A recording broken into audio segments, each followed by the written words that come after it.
Alright. Match week 15, where Milan has just beaten Fiorentina in yet another last second win. Yet another really bad performance. Albeit, to be fair, against a good team that has won their past four league games. But the performance is unconvincing, and there was very little control of the game. There were mistakes, and we barely scored, and all that is very true. But I was saying this during the game, and I'm going to say it now. First of all, thank God for this break. And more importantly, this performance and this kind of lack of energy will not be there in a month. The 3 points will be there in a month. So ultimately, that's all that matters. A win is a win. You take them as you go, and we needed that 3 points just so badly to even keep even the little slightest glimmer of hope. Like the door, Napoli have shut the door, and then you got see a little opening. No team. I'll just get to the Scudetto chances right now. No team in the history of this league has ever not won the title in the position Napoli are in right now. They're 8 points clear. They haven't lost in 15 games, 13 wins, 2 draws. They've been incredible. 41 points out of 45. They come back from the World Cup, and they'll have Inter first game back, and Juve third game back. And I mean, I think it's needless to say, but that is the title right there. The title race is in those two games. What they do in those 2 games. If they win both, the title is theirs. I don't see how anybody else can stop them. We play them in April, so we need them to drop points in one of those games. Then we have to take care of business in April. That's the only way a title happens. But more specific to this game, I think, if you want to talk about the performance, I think there's still too much. There's just too much hero ball. There's too much. Everybody is trying to make the extravagant play. I said this in the last video. Every single player on the pitch is trying to make the home run play, the home run pass. Just pass to the guy next to you. Sometimes that is the correct play. Sometimes the correct play is not the one that breaks the line and that sets you up on this amazing counterattack. Sometimes the correct play is to keep the ball for a minute. To string 5, 6, 7 passes together, calm the game down, and control it. A very American sports thing is take what the defense is giving you. Okay?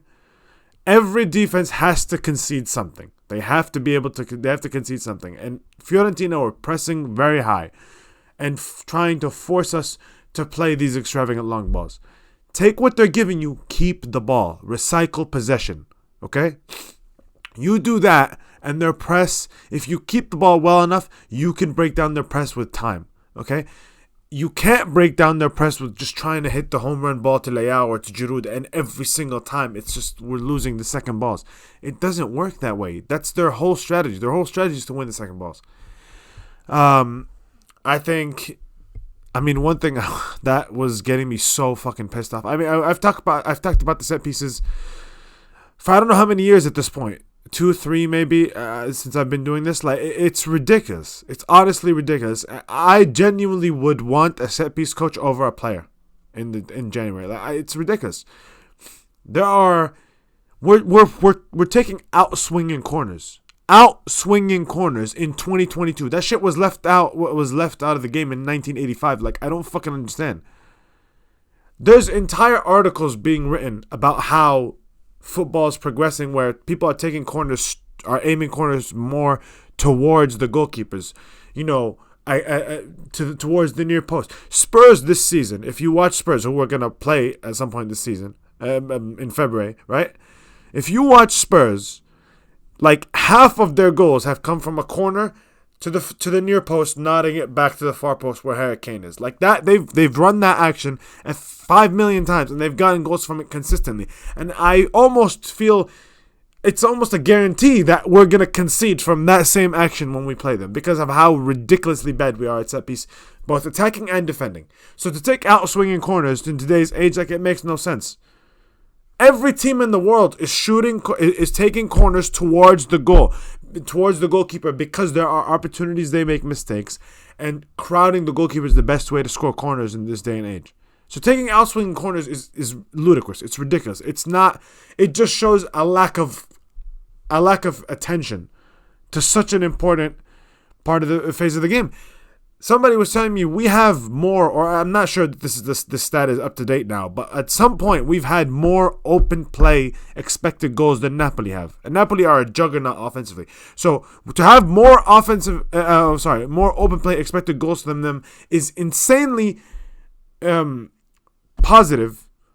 The problem with that is they have a way higher expected goals, which means they're creating so much from set pieces, and we're creating nothing from set pieces. That they're somehow higher. That they're way higher than us. It's unacceptable. Like, I don't know what to say. You have an entire month in the middle of the season to fix this. There's no way they should look as bad. We should look as bad at set pieces as we do right now.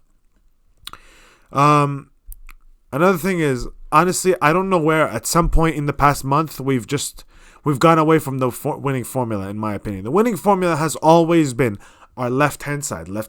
Give it to Leao. Get it to Teo. Get these dudes one-on-one, and good things will happen. Okay? And up until the 70th minute, we had no idea how to get the ball to Leao on the left.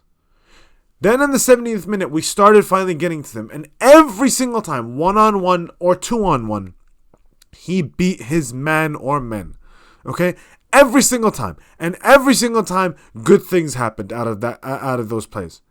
It makes no sense whatsoever that the focus of the offense goes to anybody else. Okay? It makes no sense. The ball has to go to Leao and it has to go to Teo. The left-hand side is our bread and butter. It always has been. It's our winning formula. I don't understand how in the past month we've gone away from it, but it has to be reinstated. That is our bread and butter. We win and we lose by the left-hand side. And the ball has to go there. Another thing, Vranks and Dest came off the bench and, got a lot of praise, deserved. They had a great impact offensively. Vranks puts in a wonderful cross, which ends up in the own goal. That wins us the game. And he actually did a little bit of what I was talking about earlier. He played the simple pass. He made the simple moves.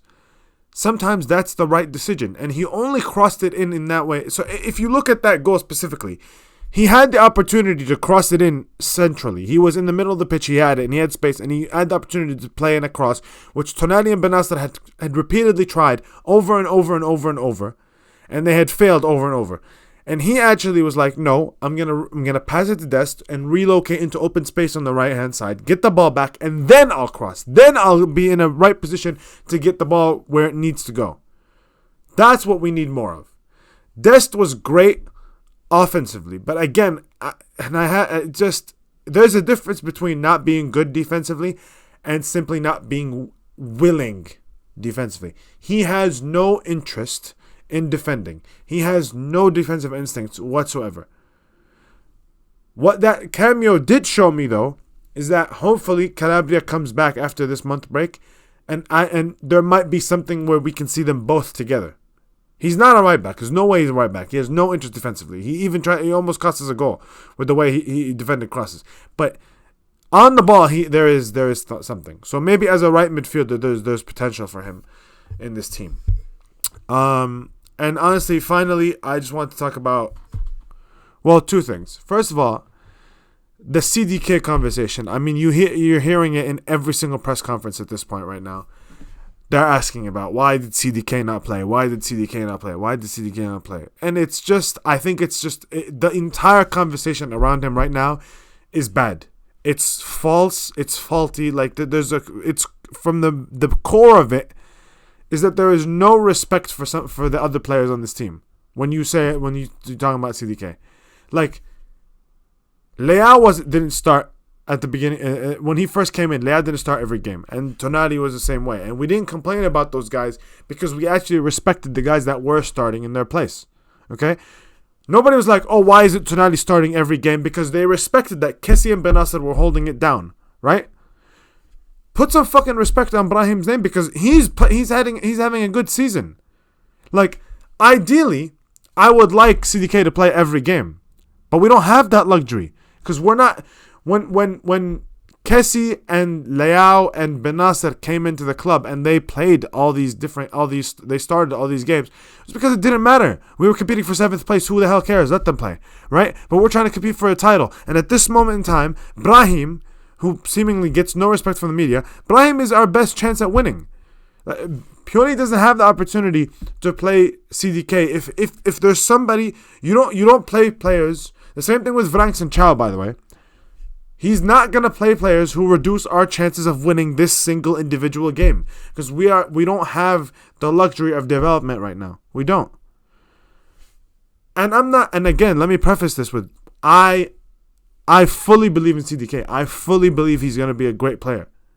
But he needs time, and the media is being disingenuous with the way they're framing it. They're framing it as if he's just losing the position unopposed, which is not the case. He is opposed by Brahim, who's having a good season. Brahim deserves to start. And finally, one last thing regarding the World Cup is, I looked this up, and Napoli have started 18 different players this 15 game season so far. 18 different players have started for Napoli. Milan, on the other hand, have started 25, right?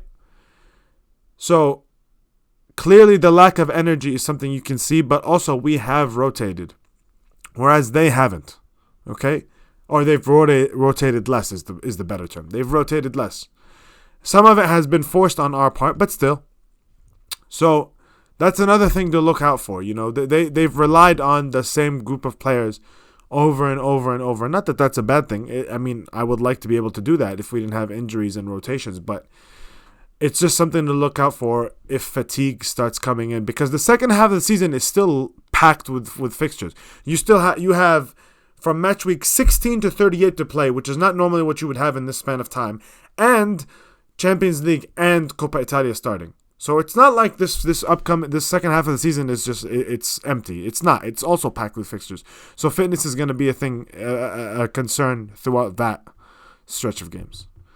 And well, see you guys in a month.